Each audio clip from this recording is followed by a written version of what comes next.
রাত তখন ৩টা। চারিদিকে নিস্তব্ধতা, শুধু ঝিঁঝি পোকা একঘেয়ে ডাক দিচ্ছে, যেন অদৃশ্য কোনো ছন্দে ভয় ছড়িয়ে দিচ্ছে। হঠাৎ করে কোথাও থেকে একটা চাপা হাসির শব্দ ভেসে এলো। শিউলি তরাক হয়ে উঠে বসলো। বুকের ভেতর টিপ টিপ করছে। সে নিশ্চিত ভুল শুনেননি। অন্ধকার ঘরটায় চাঁদের আলো এসে জানালার ফাঁক দিয়ে পড়েছে, অথচ কোথাও কাউকে দেখা যাচ্ছে না। কিন্তু কেন যেন মনে হচ্ছে কেউ তাকে দেখেছে খুব কাছ থেকে। সে ধীরে ধীরে উঠে গিয়ে দরজার ছিটকিনিটা চেক করলো, বন্ধই আছে। এবার জানালার দিকে তাকাতেই সে দেখতে পেল পাশের বারান্দায় একটা ছায়ামূর্তি দাঁড়িয়ে আছে। তার হাত পা অবশ হয়ে গেল। সে স্পষ্ট বুঝতে পারছে কেউ একজন তাকে দেখছে। বুকের ভিতরে ধক ধক করছে। ঠিক তখনই খাটের নিচ থেকে একটা খট খট শব্দ এলো। সে ধীরে ধীরে নিচে তাকিয়ে দেখলো একটা পুরনো কাঠের পুতুল পড়ে আছে। লাল জামা পরা, কালো ছোট ছোট চোখ আর ঠোঁটের কোণে এক চিলতে হাসি।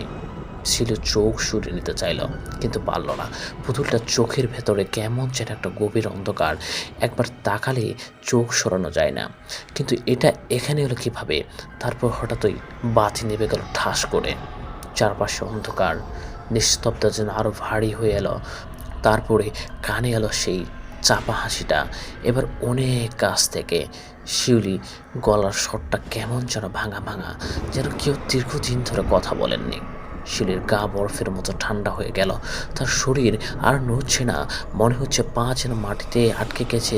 সে ধীরে ধীরে ঘাড় ঘুরিয়ে দেখল পিছনে একটা ছোট্ট মেয়ে দাঁড়িয়ে আছে। তার মুখ ফাটা, ফাঁক দিয়ে অন্ধকার ছাড়া আর কিছুই দেখা যায় না।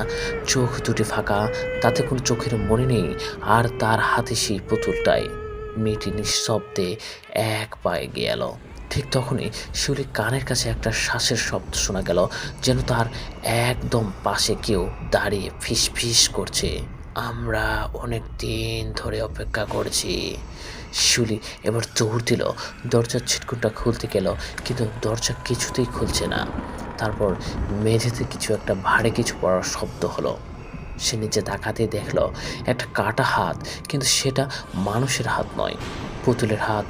আর তখনই তার মনে পড়ল এই পুতুলটা সে আগে কোথাও যেন দেখেছে, কিন্তু কোথায়? সে দরজা ধাক্কাতে থাকলো, কিন্তু দরজা যেন আরও শক্ত হয়ে গেছে। ঘরের ভিতর থেকে ফিসফিসানির শব্দ শোনা যাচ্ছে। হঠাৎই বাতি আবার জ্বলে উঠল। ঘরে আর কেউ নেই, পুতুলটাও নেই, কিন্তু ঘরের এক কোণে মেঝের উপরে রক্তের মতো লাল দাগ পড়ে আছে।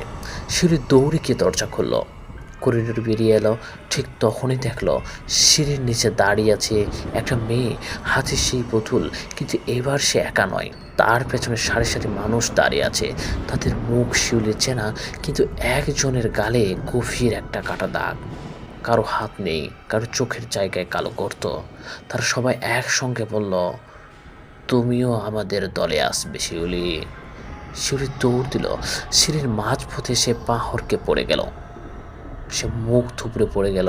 শরীরে অসহ্য যন্ত্রণা, মনে হচ্ছে কারো শীতল হাত তার পা টেনে নিচ্ছে। সে মাথা তুলে তাকাতে দেখল সিঁড়ির ধাপে ধাপে পুতুলের মতো দেখতে মানুষের শরীর পড়ে আছে। তারপর সবাই তাকিয়ে আছে শিউলির দিকে। এবার শিউলি চিৎকার করতে চাইল, কিন্তু মুখ খুলতে সে বুঝতে পারল তার গলা দিয়ে কোনো শব্দ বের হচ্ছে না। পেছন থেকে সেই কাটা হাত দুটো তার মুখ চেপে ধরল। চোখের সামনে ধীরে ধীরে সব অন্ধকার হয়ে এলো। শুধু শেষবারের মতো শুনতে পেল সেই চাপা হাসি আর ফিস ফিসানির শব্দ। পুতুলরা হারিয়ে যায় না শিউলি, তারা শুধু নতুন বন্ধুকে খোঁজে। অবশেষে সেখানেই শিউলির প্রাণ চলে যায়।